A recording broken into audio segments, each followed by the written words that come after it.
The Jacksonville Music Experience presents the JME Soundstage Series, featuring Shannon and the Clams, Raw Hill, Levitation Room, Ghost Funk Orchestra, and a lineup of local and regional artists. For ticket information and more details, visit jacksmusic.org/JME events. The North Florida TPO is committed to shaping our transportation future. We're focused on planning, funding, clean fuels, and new technologies for a vibrant, connected community. Learn more at northfloridatpo.com. Baptist Health is a proud supporter of First Coast Connect. Baptist Health, committed to building a healthier community for all of us. More info at 202-4YOU or baptistjacks.com. This is WJCT News 89.9 Jacksonville. Up next, national and local news from NPR and the WJCT News team.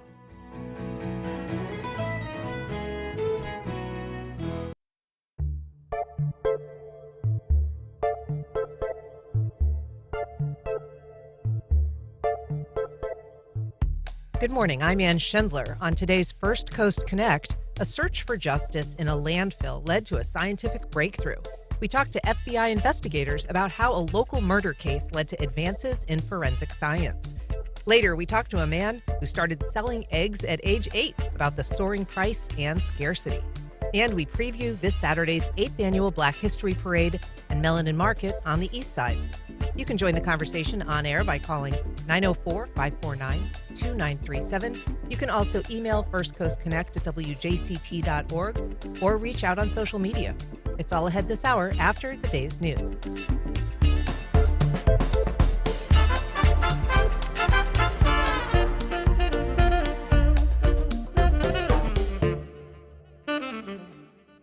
Live from NPR News in Washington, I'm Corva Coleman. Secretary of State Marco Rubio and his Russian counterpart have concluded talks in Saudi Arabia. They focused on ending the war in Ukraine 3 years after Russia invaded. Rubio says ending the war will require concessions on all sides.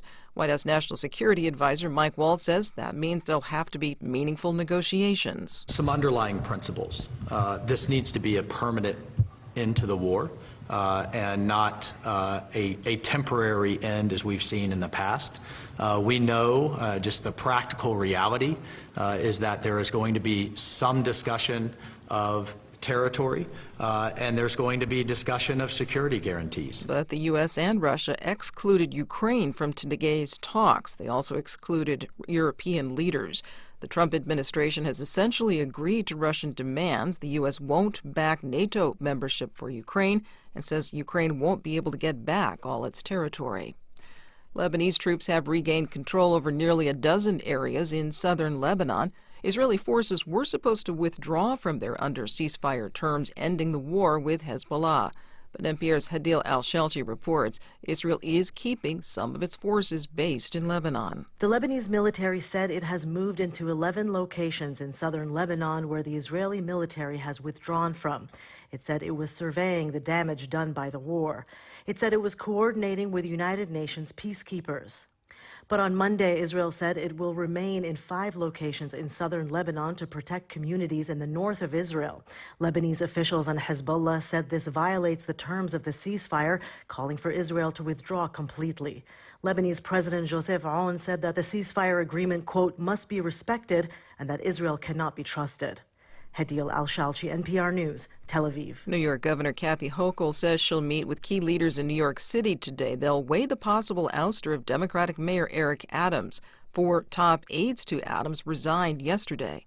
NPR's Brian Mann reports there is a growing scandal involving corruption charges against the mayor. In a statement, Hochul said she spoke with Deputy Mayor Maria Torres Springer, one of Adams' 4 top aides leaving office. According to Hochul, that conversation left her with, quote, serious questions about the long-term future of this mayoral administration. Mayor Adams was charged by the Justice Department in September with bribery and corruption. Critics say the Trump administration shelved those charges only after Adams agreed to help a national crackdown on migrants. No governor in the last 235 years has used their authority to oust an elected mayor of New York City, but Hochul said the crisis in City Hall is troubling and cannot be ignored. Adams has denied any wrongdoing and says he won't resign. Brian Mann, NPR News, New York. You're listening to NPR News from Washington. You're listening to WJCT News 89.9 in Jacksonville. Good morning. I'm Stephen Ponson. It's now 9:04. Jacksonville Mayor Donna Deegan holds her next town hall tonight on the south side. Deegan plans to discuss her budget priorities, provide updates on city projects and initiatives, and answer questions. The meeting is free and open to the public. No pre-registration is required to attend. It starts tonight at 6 at Atlantic Coast High School on R.G. Skinner Parkway. Future budget town halls are scheduled for Monday, February 24th, Tuesday, March 4th, and Tuesday, March 11th. The Trump administration has said it wants to eliminate the Department of Education, and as Carrie Sheridan reports, some in Florida are worried that could mean big cuts to schools in low-income areas, as well as programs for homeless students and children with disabilities. Sarasota School Board member Tom Edwards says he has asked Florida legislative leaders what they will do if those federal dollars go away. And I am told that regardless of what happens, those protections and funds would remain intact. A roadmap laid out by Project 2025 shows that many Department of Ed programs would be cut or transferred to other agencies. What money is left could go to the states in the form of block grants, which each governor can spend as they like. I'm Carrie Sheridan in Sarasota. This afternoon in Jacksonville, we're going to have sunny skies with highs reaching the mid-60s and calm winds as well. Mostly cloudy overnight with lows dropping down into the lower 50s. And make sure that you have an umbrella tomorrow as widespread rainfall is in the forecast. Support for NPR comes from NPR stations. Other contributors include Lilly Endowment, a private foundation supporting NPR's coverage of religion and spirituality, and Jarl and Pamela Mohn, focusing on civil liberties, foster youth, public radio, and the arts.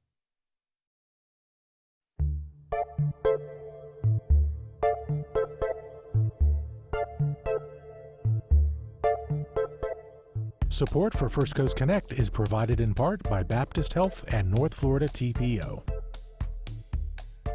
Good morning. I'm Ann Schindler, and this is First Coast Connect. Today, searching the unsearchable. We ask two FBI agents about the historic landfill search that helped solve a local murder.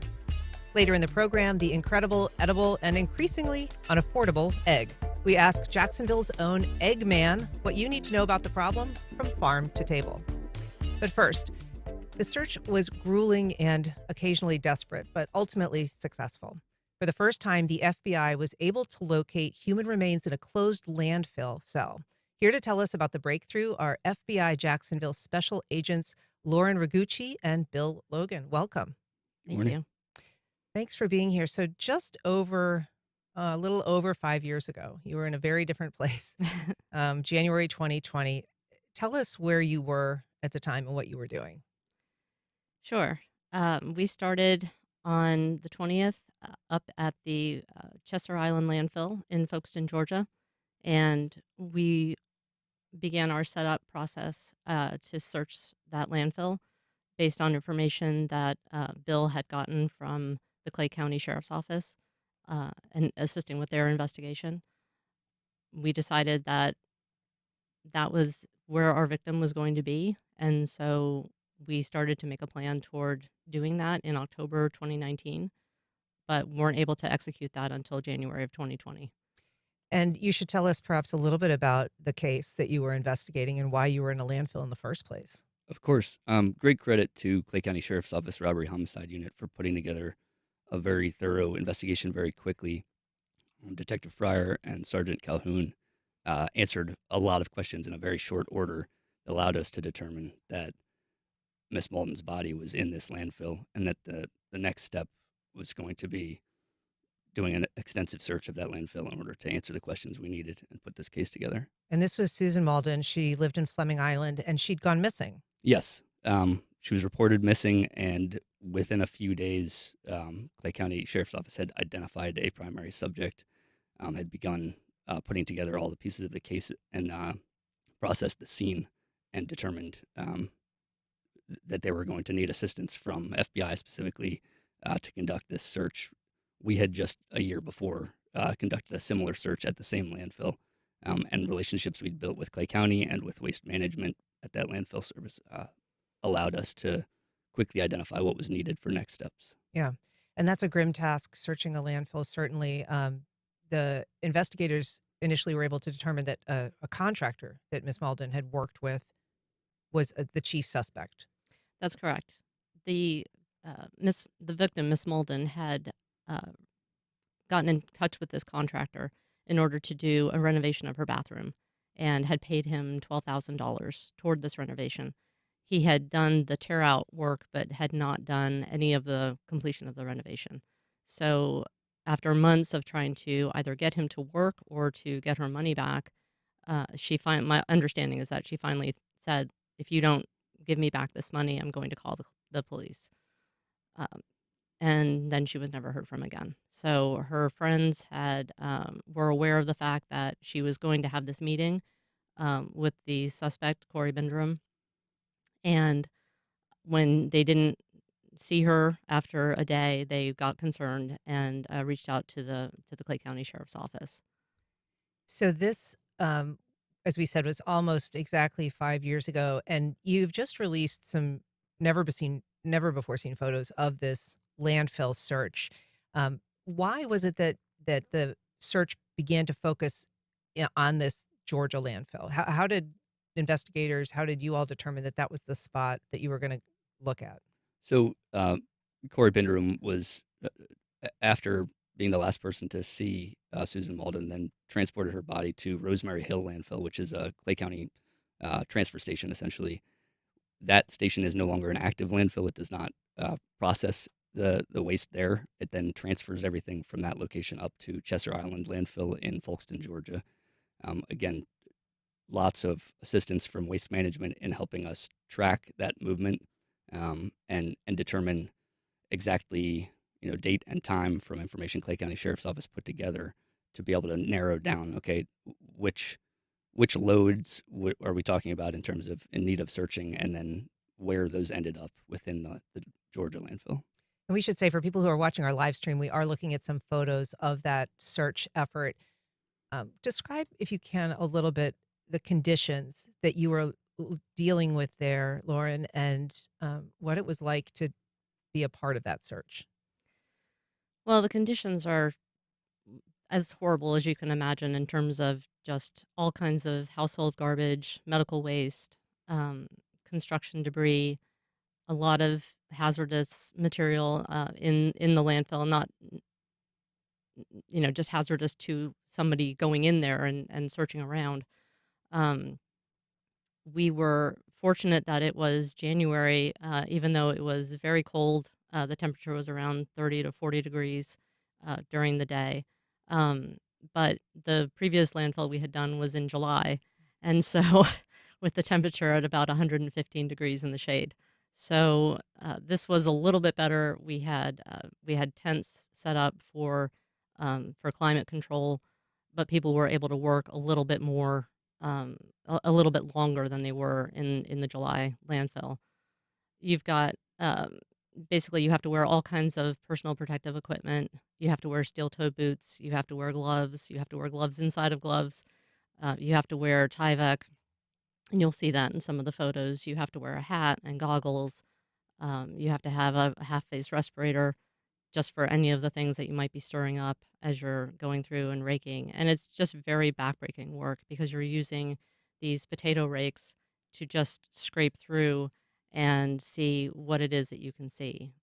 That's also part of the big challenge, is that everything tends to look the same once it gets processed through the landfill. Everything is kind of this grayish brown color, and things start to blend in. And even though you would think, oh, well, of course we'll see this will stand out, it doesn't. Yeah. I'm curious how you train your eye to find things that are relevant to your case. I think in this case, you knew that the suspect had bought some contractor bags, and possibly those would be something to look for, containing a body. But I would guess that a contractor bag is even more difficult to look for than, human remains. I mean, it would sort of look like everything else in there, which is a garbage bag. Yes, we had the benefit in this case that contractor bags were pretty specific, unique looking bags, white bags with a big orange logo. Again, when we found these, there were other bags in there, but when we found Miss Mauldin within those bags, they were not the same color. Obviously, they did not look exactly the same. We went to a lot of effort on the front end to try to identify what things might look like to provide people kind of a heads up, searchers a heads up before getting out there. So we had photos of Miss Mauldin's laptop and phone, of clothing that she had, some that we knew was not found during the search of her home, that might still be on her person. We also had some forensic anthropologists come in and kind of give us an idea of different potential states of decomposition of human remains that we might be looking for. This being the first successful one in FBI history meant that nobody really knew exactly what condition she would be in, but we had some good guesses in terms of the timeline we were on, and other prior scenes and background.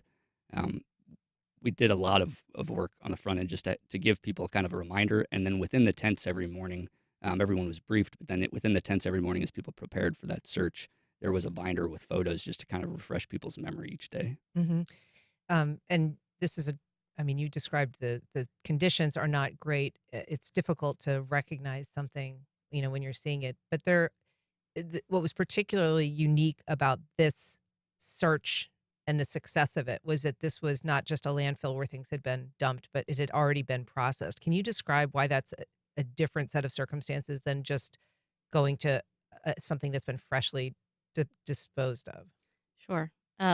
With landfills, it's a business that's based on airspace, so they can only go up so high, and so they have a vested interest in trying to pack down all of the garbage as far down as they can, because if they go up to a certain height, then they're out of airspace and they have to close the landfill for good.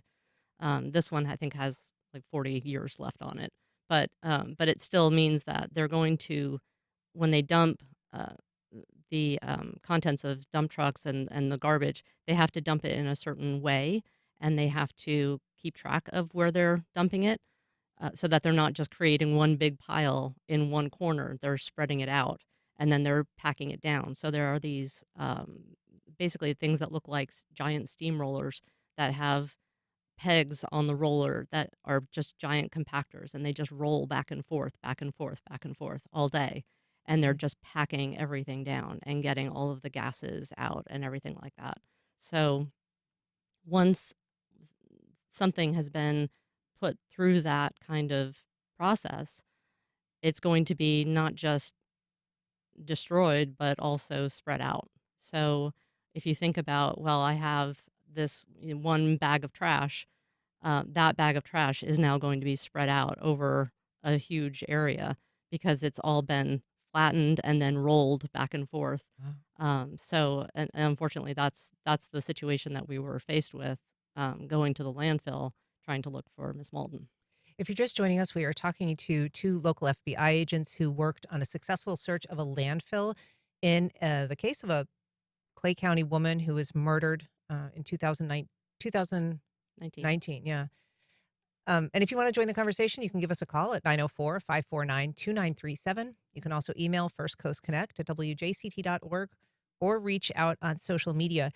I want to ask you about the preparation. Obviously, there was a lot to do to get ready for this search, but you determined rather quickly, or investigators with the Clay County Sheriff's Office, I'm not sure, determined rather quickly that this would be a suspect location. I believe you were able to kind of put a hold on that area of the landfill so that it didn't continue to be filled and processed and over and over. But there was a chunk of time between, maybe October 2019 and January when you were able to begin this search. Why was there that time lag? How did that hinder what you were able to do? So we were lucky to determine very quickly, again, Clay County Sheriff's Office did a great job to answer enough questions that we knew to get to Waste Management to go talk up to Chester Island Landfill and coordinate with them very quickly within a week of her disappearance. And that ended up being vital because it reduced the amount of waste that we were going to be required to search. They were great partners, and I should reference that the year prior we had been up to Chester Island Landfill in a different search in the Jolene Cummings case, and had built a relationship and kind of a rapport with that specific landfill and waste management there. And they were able to then identify, okay, there's a couple days that we are focused on. This is the cell, the area that we need to search based on those days of the garbage arriving. And then they were able to hold it so that it was no longer being used. Again, as luck would have it, we had sort of reached the end of a corner of a cell during that time frame, the interim between her murder and our arrival. But so then they blocked that space off, and so within that first week, we were able to identify and cordon off the section that we would later come back to search, so that we knew it would not be materially changing between the time we identified it and the time we searched it. But then why does it take so long to kind of get up and running and get that search underway? So we have to coordinate with our laboratory division up at Quantico, because something like this, you're not just going to grab a couple of shovels and run up there and start digging. It's a massive undertaking, and it requires a lot of personnel, and you have to set up somewhat of an infrastructure there at the landfill site. And what I mean by that is we have some units that come down to help set up not only the tents, but they arrange for water to be brought out to the site. They arrange for porta potties to be brought out. They arrange for all of our PPE. So we have at the lab, we have our evidence response team unit, which is the program unit that manages all of the evidence response teams across the country, of which I'm the senior team leader for Jacksonville. And there is also a sister unit called the Technical Hazards Response Unit. And that unit is basically our safety unit. They come down and make sure that anything that we're doing out on scene, that we're being safe. So in order to get on their schedule, first in order to convince them that, hey, we have to do another landfill search. They were not happy to hear that from me after we had just done an unsuccessful one in 2018. But I called them and I said, if you will send down a representative from ERTU and a representative from THRU, both people that I know who have seen landfill searches before, I said, come down, see it for yourself. Don't just take my word for it. Listen to the case, listen to the investigation, see that there is really nowhere else that she can be. It's not that she just went off on a cruise somewhere. Come down and see the landfill for yourself. And when they came down and saw that we were basically in a corner of that one cell, which meant that we had two hard edges, so we couldn't go in those directions. So it made it a little bit easier for us to navigate.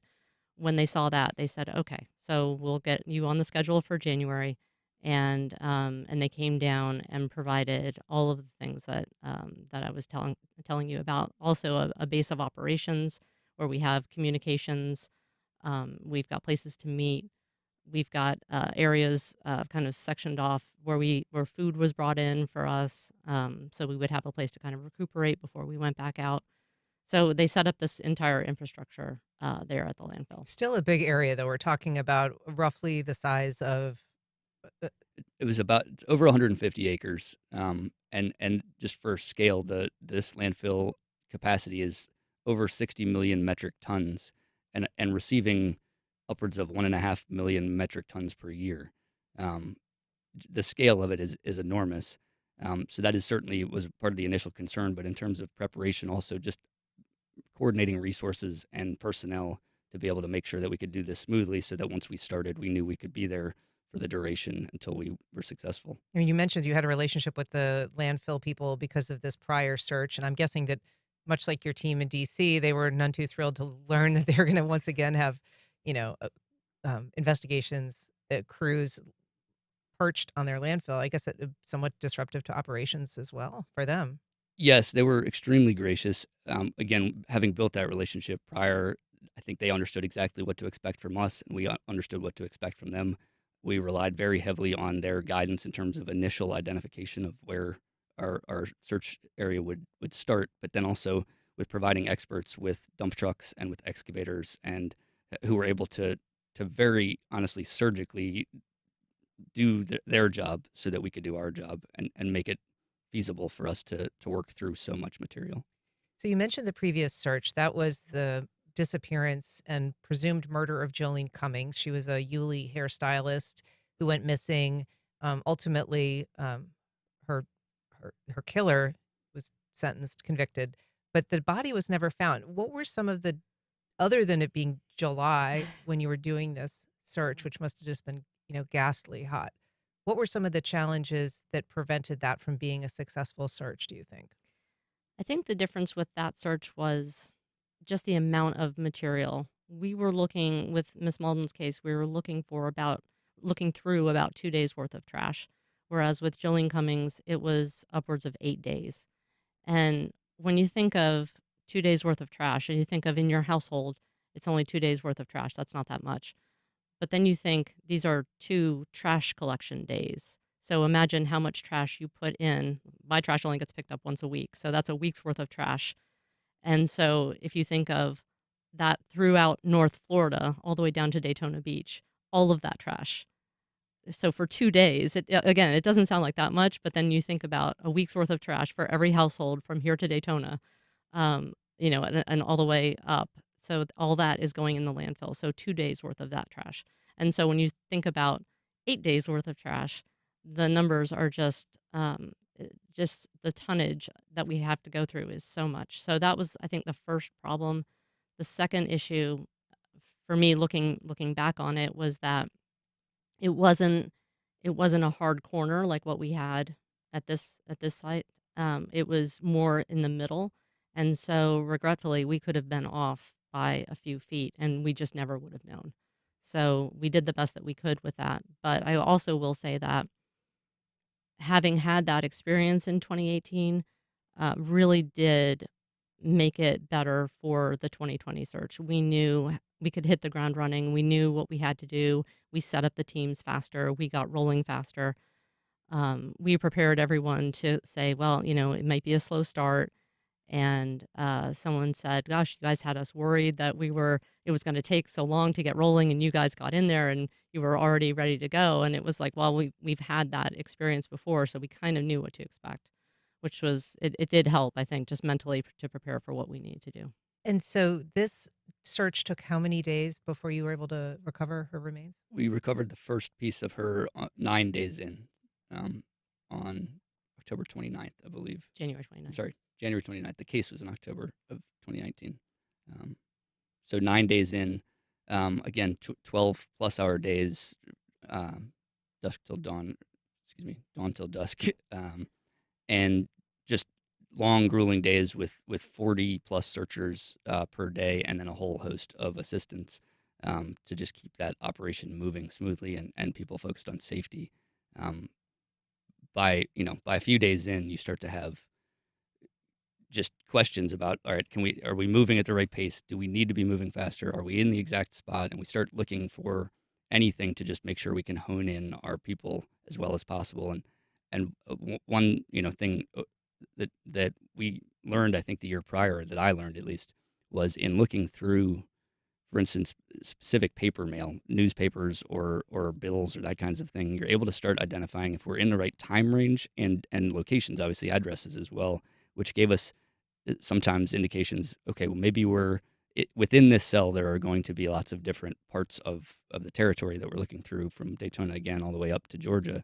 But we can start getting a sense of, like, are we looking at Clay County garbage here? Mm-hmm. And that did help us make some decisions about where we might focus next. Can you describe what it was like to make that discovery after all those days of searching? It was truly overwhelming, I think, for both of us. And for the team that was out there. I happened to be up on the top of the area where we were searching. We called it a deck. This is where the dump truck would bring their load up to the top and then dump it, and then an excavator would kind of level it so that it was safe for the searchers to go through. And I had been up there, and I mean, you start to get loopy after 9 days of doing this, and thinking about your career going up in smoke. And someone nudged me and said, I think that the team is trying to get a hold of you. And there was one team that was searching, and other teams were recuperating. And so I walked over there, and the person who was whose team, I had assigned team leaders to every team. So that team leader was kind of a jokester. And he was, he would pull things out of the landfill and say, oh, we found, and it would be a doll or something like that. And so he said, we found her. And I said, okay, what do you got now? What joke are you playing on me now? And he said, no, look, and he pointed down, and I knelt down, and it was the back of her skull with hair still attached. And I had a moment, um, just of um, it's a combination of relief and sadness, and just the thought that wow, we're actually going to be able to do this. This is amazing. Um, so uh, so then everything slows down, everything stops, and we have to say, okay, now that we found this one piece, let's keep going. Let's see what else is around us. So we had to basically, it was like a hand and knee search from that point, just to see what else could we find in that general area. So that's what we did until it got too dark to keep going, and then we started the next day and recovered more of her remains that day. Oh, it's extraordinary. What are the problems that you encounter? I mean, obviously, that's an enormous finding for a case like this, but I would guess that there are also problems with evidence being compromised, being in a place where there's so many other inputs, whether it's DNA or other things. So, how vulnerable is evidence to being, challenged in court or being admissible ultimately when you're dealing with that kind of environment? I think there was some question about DNA not being present on some of her remains that should have been, according to the defense, should have been there. Um, I mean, yeah, everything is cross contaminated. It's just the nature of how it is. Um, the bottom line for us was that she was in the landfill and she did not belong in the landfill. And how did she get in the landfill? It was very clearly it was her. We found that out the next morning because the medical examiner had taken um, her jawbone that we had found and compared it to her dental records. So he was able to come back the next morning and say, yes, this is her. And yeah, that's not where she's supposed to be. Yeah. If I might, for from an investigative standpoint, the reason we were in this landfill was entirely based on the movements of Corey Binderum. So her being there was the evidence that it was Corey Binderum who had murdered her. Um, the cross contamination was certainly something we discussed and tried to account for in a landfill. As you might imagine, there's not much that you can account for in terms of what has already happened by the time you get there.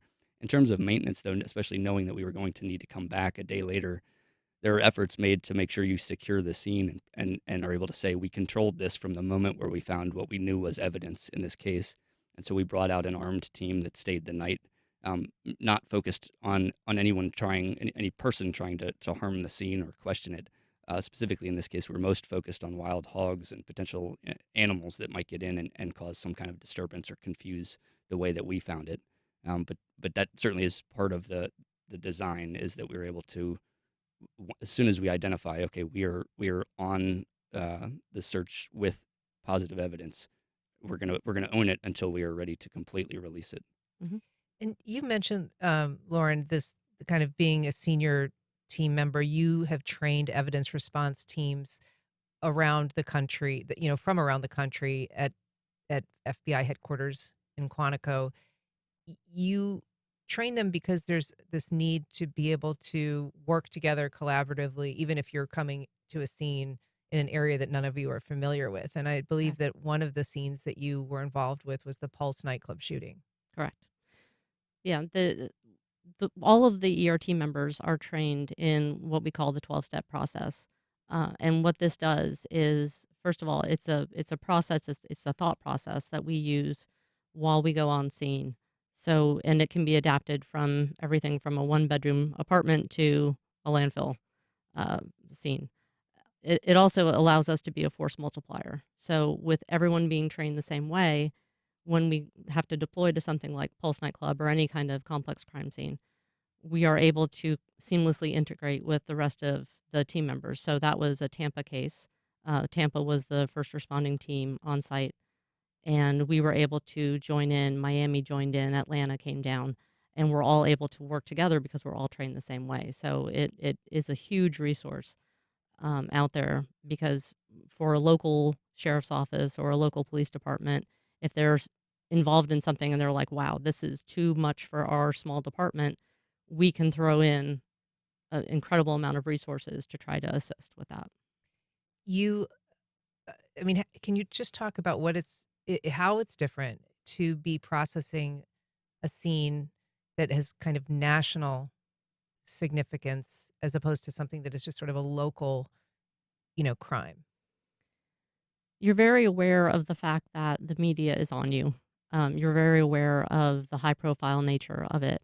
Um, One of the things that I told my team early on when we deployed to Pulse nightclub was that we're staying in Orlando. We're staying in the hotel in Orlando. You can't turn on the news without there being a story about one of the victims. You can't open your phone and look at the internet to see anything, and it's all about the victims. So I told my team, listen, while you're here, try not to look at any of that media, because when you leave the scene, you'll be able to look at it. I did this. You'll be able to look at the victim stories. You'll be able to understand the gravity of everything that happened and the tragedy that occurred. But while we're here, we have a job to do. So we have to put that out of our minds and just focus on what job needs to be done here and what we can do to help these victims' families.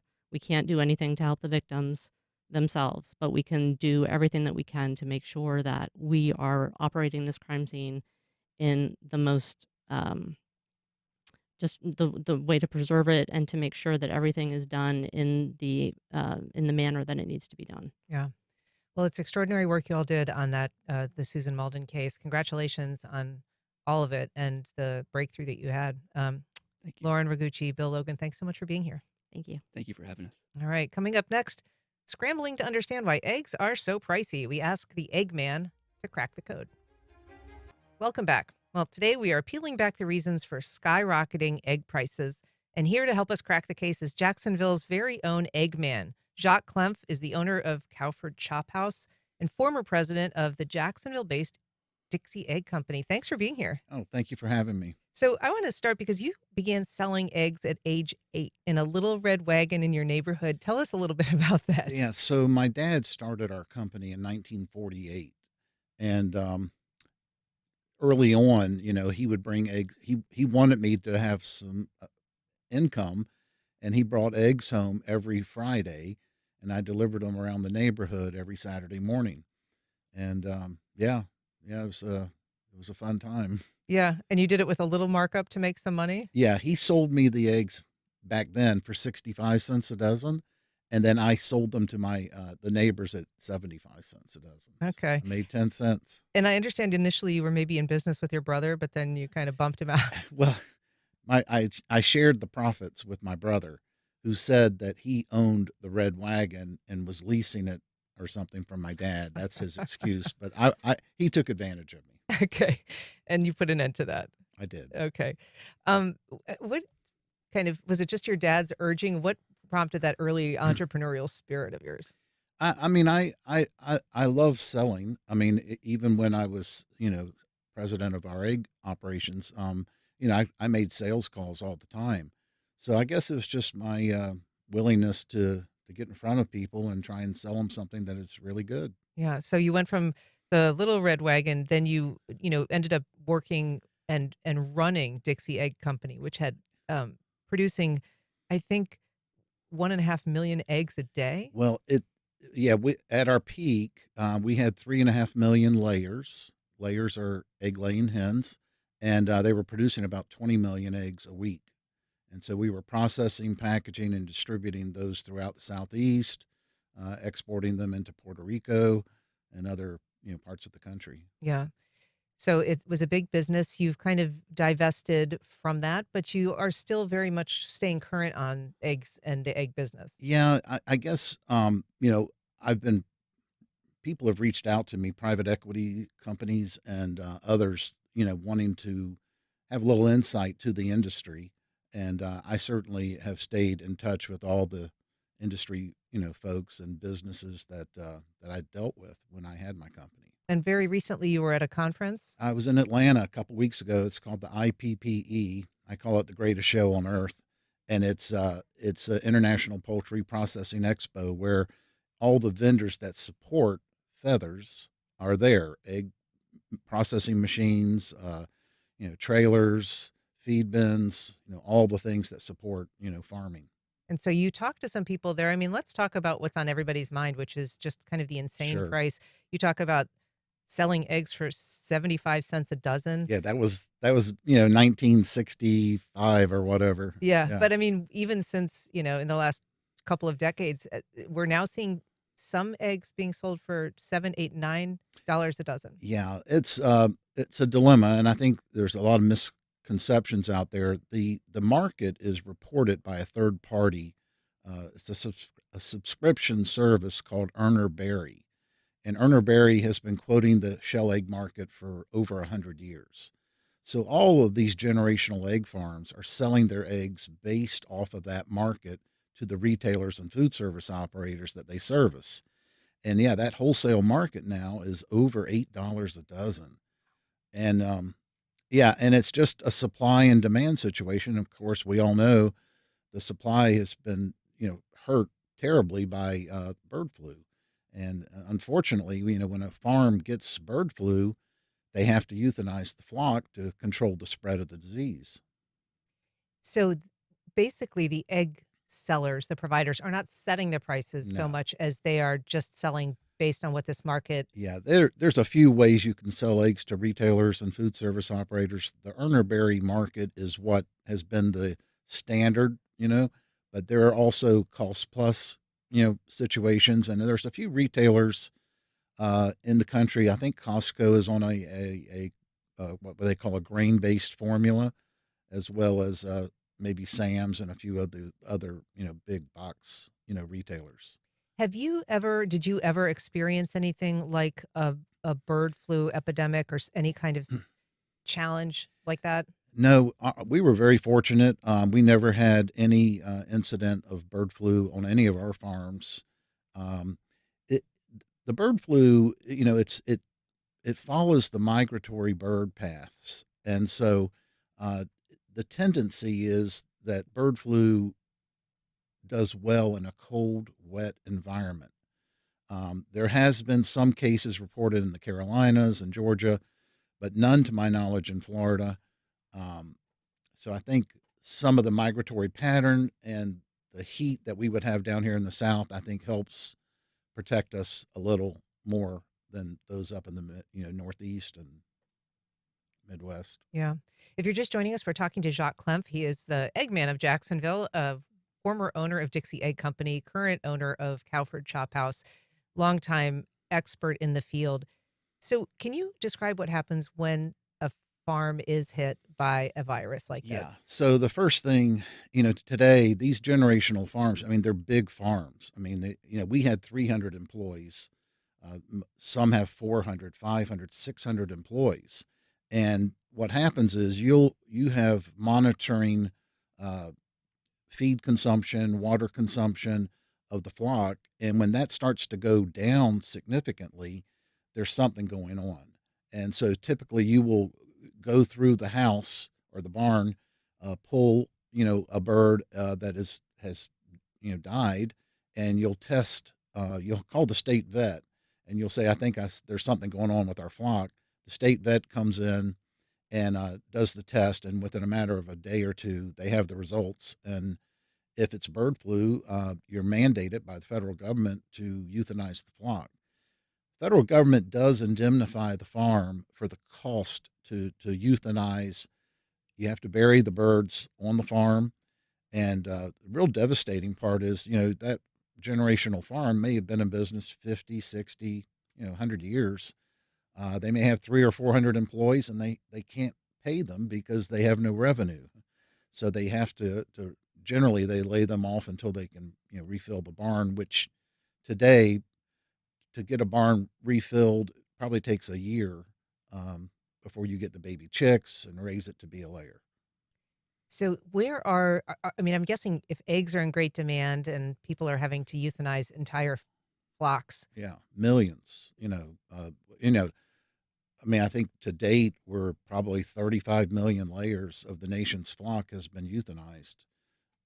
So it's a big, it's a big depletion of egg-laying hens. I'm guessing it's also difficult, though, to get chicks at this point. It is. I mean, when I was at the conference, I was talking to some of the folks out there, and if you had an empty barn today and you ordered baby chicks, it would be a year before you would get them. Wow. They're that backed up. Yes. Is it a contest between the chicken and the egg? I mean, not to be funny, but there's already competition for eggs, and a shortage of that. How does that balance with the need to actually bring those eggs into, the form of a chick instead of selling them as an egg?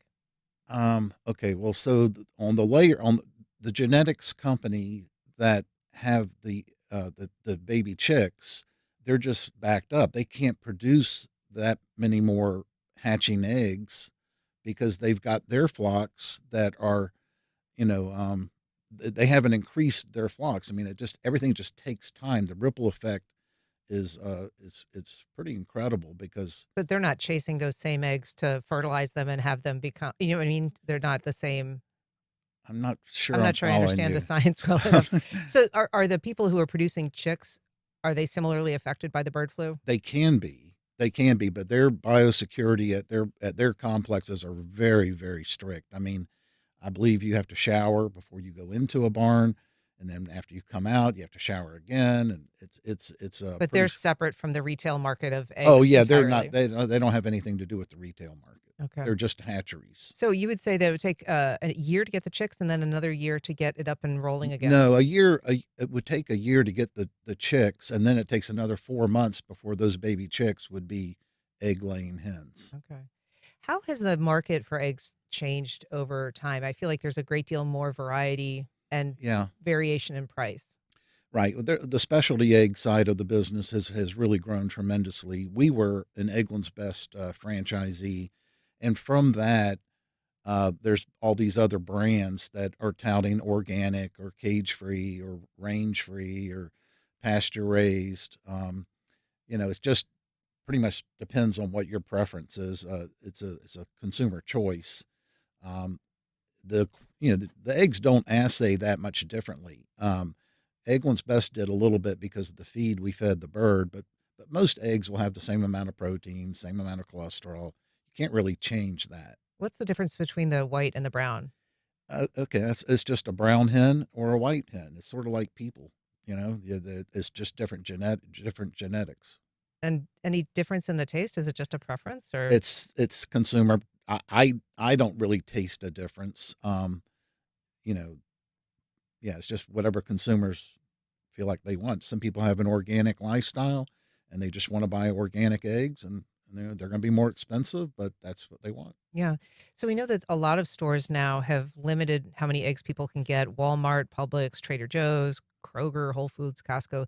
What do you anticipate happening in the next weeks and months? Yeah. So generally, the egg market will sort of peak around Easter, and even with the bird flu, you know, intensifying, the pricing. I believe you're going to see the market come down some after Easter. It always has. However, I think egg prices are going to be elevated for the rest of the year. Yeah. And do you think that there'll be long-term shifts in people's consumption, maybe if they're moving to egg substitutes? Yeah, so that's a good question. I was former chairman of the American Egg Board, and per capita consumption on a per people is about 280 eggs a year. Hmm. And so we haven't seen that change that much, even with these high prices. But what might also help. I'm Robin Young. A new study shows some people are so addicted to cannabis they can't stop despite being ill and even facing death. One problem, the drug's potency. The cannabis that was around in the 1970s had around 1% to 2% THC. And if you look at what's actually being sold, you have 25 to 30% THC. Next time, here and now. Today at 1 on WJCT News 89.9. On the next Fresh Air, 25 years ago, measles was declared eliminated in the United States. Today, measles is back, and infectious disease specialist Dr. Adam Ratner has written a new book that makes the case that the resurgence is a warning of an uncertain future for children's health. His book is called Booster Shots. Join us. Today at noon on WJCT News 89.9.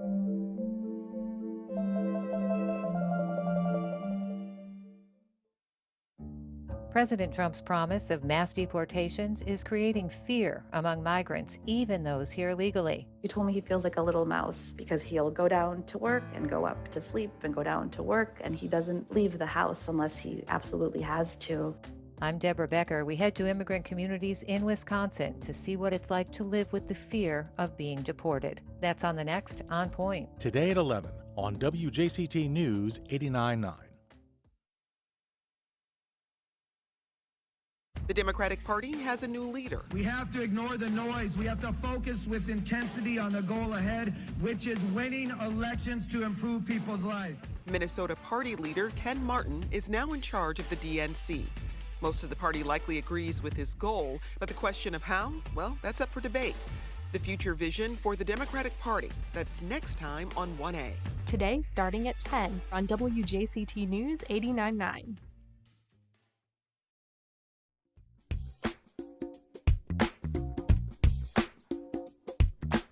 Welcome back.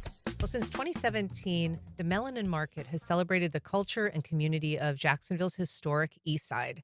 Joining me ahead of the 8th annual Black History Month Parade and Festival is Dawn Curling, founder and president of Jack's Melanin Market. Good morning. Good morning. We're also joined by Anita Spencer, Jack's Melanin Market event host and salon owner. Welcome. Hello, how are you? I'm wonderful. Thanks so much for being here. Dawn, can you take us back to the genesis of the Melanin Market and its place out east? Well, the Melanin Market started, like you said, in 2017. It was birthed from an organization that came into the community wanting to bring a marketplace to the community. And they went around, they spoke to all the business owners to get their input on, what we wanted to see in the neighborhood. So initially we thought that when the market came, it was going to be saturated in the corridor of where the businesses were. But in fact, it was down the street near Albert and Oakley where there's nothing but parking lot space. So one of the residents came to my business and was like, hey, what's going on down there? Why do they got the roads all blocked down? So I'm like, I don't know. So I take a walk down the sidewalk, and it was the organization who had came in and said that they wanted to help bring this marketplace to the corridor. So myself and Angie Nixon, which is also one of the co-founders, I called her up. I said, hey, listen, you need to come over here because, girl, these people done came and they done did this marketplace. They didn't include us.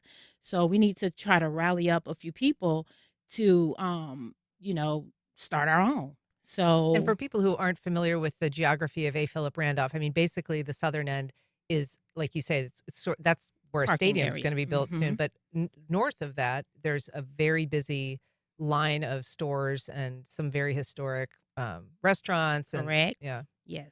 And I'm fourth generation in that community. So my family had businesses there for over 50 years. So we gathered a few of the people that, we knew, because I'm a T-shirt printer. So I know a lot of business owners. I do a lot of shirt printing for businesses. So we called up a few people. We actually had more people at our event than they did at theirs. So people started coming down, and, we had the DJ out. So it was just this vibrant space. So after everything was over, we kind of like debriefed, like, hey, that was pretty cool. We need to do that again. So this happened in December. So we decided for Black History Month, we would do one. So we had like a month and a half to kind of like plan another event. So we had about 100 vendors out, and about maybe 80 different organizations that participated in our parade for the very first time. So it was amazing to be able to turn something around like that. And then, just hearing from the community, people were like, hey, when are y'all going to do that again? Like, we want to see that again. So, with capacity, it was hard to do because at that time we were charging $25 for people to participate, and there's no way in the world we'll be able to do that now. So just different organizations and businesses, we just decided, okay, Juneteenth, which wasn't really a holiday that was reserved yet, but we were celebrating it.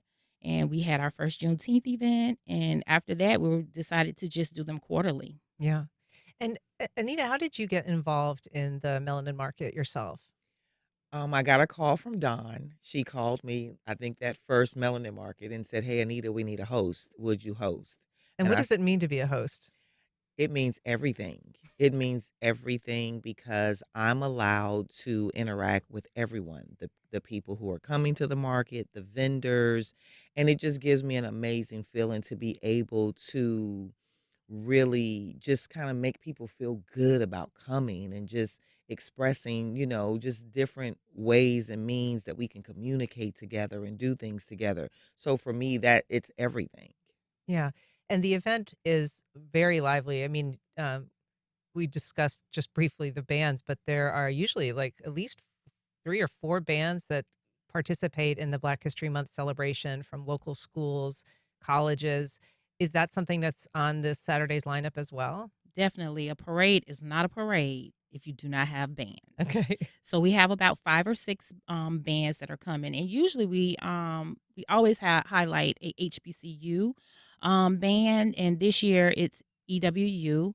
The past few years we had Memorial, and there was another HBCU band. I can't remember what it was.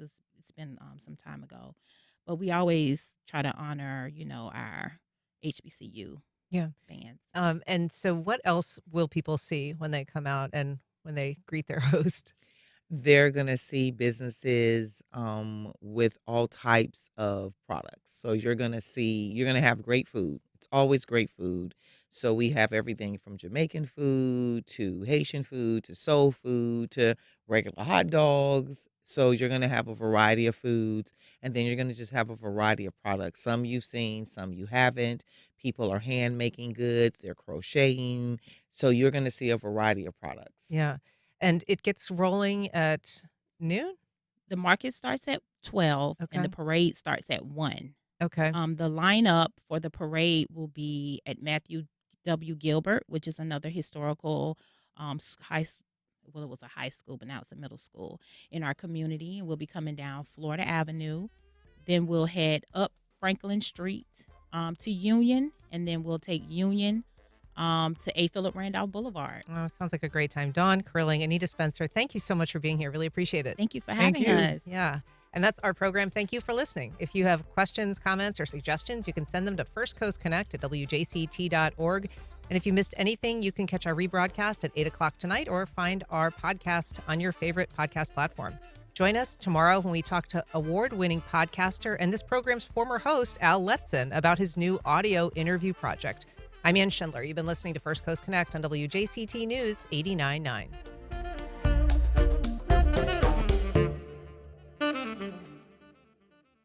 Support for First Coast Connect is provided by Baptist Health and the North Florida TPO.